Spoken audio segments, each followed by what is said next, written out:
ገንዘብ ካለ በሰማይ መንገድ አለ የሚለውን አባባል ሳውዲ አረቢያዎች እውን ሊያደርጉት ነው።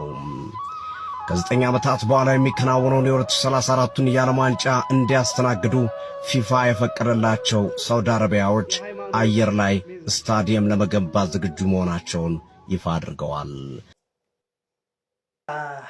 እንግዲህ ይኸውላችሁ ይሄ እኮ ነው በቃ በጣም ትልቁ ችግር። እንግዲህ ይኸውላችሁ በተለይ የኛ የኦርቶዶክሳውያንን ፕሮቨርብ ወይም ደግሞ ይሄ ምሳሌያዊ አነጋገሮች መጠቀም የትርጉም መዛባት ያመጣል።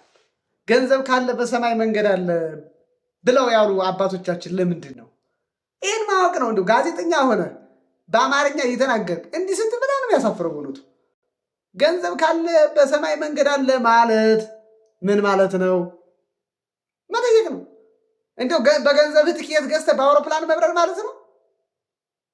በሳተላይት ወደ ሰማይ መምጠቅ ማለት ነው? ማርስ ሌላም ሳተላይት ጋር ሄዶ በሳተላይት መምጠቅ ማለት ነው?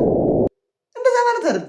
ገንዘብ ካለ በሰማይ መንገድ አለ ማለት ትርጉሙ በመመጽወት በመስጠት፣ በእግዚአብሔር ስም በመስጠት፣ በቅዱሳን ስም በመስጠት፣ በመለገስ ለተቸገሩት፣ ለድሃ፣ ለጦም አዳሪዎች፣ ሊበሉት ያጡ፣ ሊለብሱት ለተቸገሩ፣ ለተራዙ በመስጠት ቅዱስ ወንጌል እንደነገረ በማቴዎስ ወንጌል ምዕራፍ 25 ላይ እነዛን በመፈጸም በመስጠት ቢጤ ምንም ለሌላቸው ለየዋሃን ለተቸገሩ ሰዎች በመስጠት ለቅድስት ቤተክርስቲያን በመስጠት አስራት በማውጣት በመክፈል ገነት መንግስተ ሰማይ ያላት ያችን ገነትን እኮ ነው።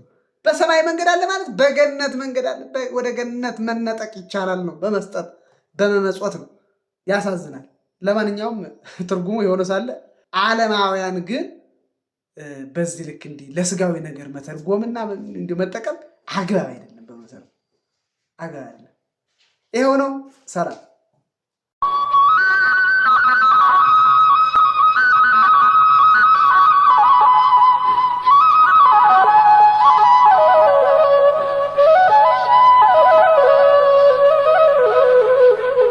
የሃይማኖት ሚዛን